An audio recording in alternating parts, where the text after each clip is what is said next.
There's no need to apprehend anything, because here it is. You can't make it go away. You don't need to apprehend it because you have it. If you want to follow up on that, you can look and see what it is and investigate it all you want. But concepts and ideas will not further that investigation at all. At best, they'll spin you off into fantasy and into imagination.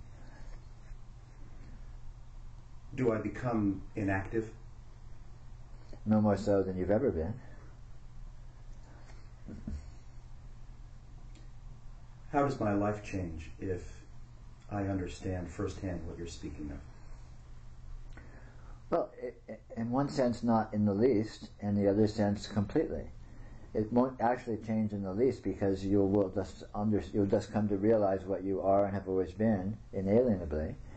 But in another sense, the realization of what that actually is will completely shatter any worldview you may be holding and believing in, which might be a little disorienting at first, and that can feel like a big change, but it's like a crazy person discovering sanity. It's not like anything has actually been gained. It's rather that something erroneous has been lost, something untrue has been given up.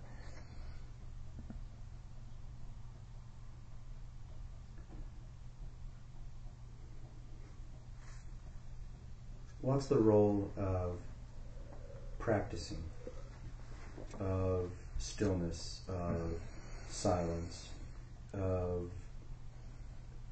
attempting to create windows of opportunity in my experience to see what you're talking about? Well, these are all explorations, and they're perfectly valid as explorations, but ultimately they're explorations to discover that the explorations themselves are untrue, and what you will discover is the context in which the explorations exist